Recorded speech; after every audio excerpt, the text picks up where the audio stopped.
At This Place in History, we're in Wheelock. I'm with Executive Director of the Vermont Historical Society, Steve Perkins. What are we doing here today? So we're here to talk about the connections between a small rural Vermont town and an Ivy League college. Wheelock, like a lot of towns in this area, of course, was above Newbury, Vermont, which is really kind of the northernmost extent of white Anglo settlement of this area before the American Revolution. So this area was, a lot of it was chartered by the state of New York, and so it was really considered part of New York. But ultimately, as we all know, Vermont became its own state, independent republic before that, and they started making their own land grants. And that's when this story starts. So there were a lot of people asking for patents on this land, and one of them was the founder of Dartmouth College, and Eleazar Wheelock.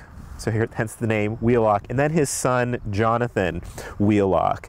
They had this little tiny college in Hanover, New Hampshire, which was hemorrhaging cash. They didn't have enough money, but they knew they needed to provide a great education to those living in this northern wilderness. And so they came to the Vermont legislature and said, could you give us a grant that we could use to support this college? They granted or chartered the land in 1785, and then they formalized the grant in 1788. And what's interesting about that charter was that they said all the land can belong to Moore's Charity School and Dartmouth. Moore's Charity School was like a prep school that Wheelock had started in Connecticut for the benefit of Native Americans.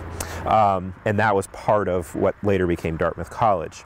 And so this land provided income to the college, so they would then rent the land out to people to settle it, and they didn't have to pay taxes to the state of Vermont. And so that was a basis for long-term support of Dartmouth College. I mean, by the middle of the 19th century, this was providing fully half of the income and the endowment of Dartmouth. And today, is there still a connection between Dartmouth and there still is a connection between Dartmouth and Wheelock. So the college still owns some of the land here in town, but more importantly, in giving back to this small town, which gave so much to the founding of the college, any resident of this town, if they get accepted, gets to go to Dartmouth tuition free. Even today? Even today. I think we had a student a couple years ago. Wow. So do we know how many throughout the span have taken up that offer? I think the number, I mean, I'm going to estimate here. I think what I read was like 9. Oh. So over time have taken advantage of that offer. But here's the advertisement. If you live in Wheelock, interested in going to Dartmouth College, it's tuition free. That seems like such a very generous offer. Are there any stipulations for if a ton of people all of a sudden move to Wheelock because of this piece? Right. Yeah, right. So one stipulation that was in the work that the Board of Trustees of Dartmouth did is they put down on paper, if gold, silver, or oil were ever discovered in Wheelock, then it would make that agreement void. I think saying that if Wheelock ever became a bustling metropolis, that they couldn't afford to send all of those students to Dartmouth. At This Place in History.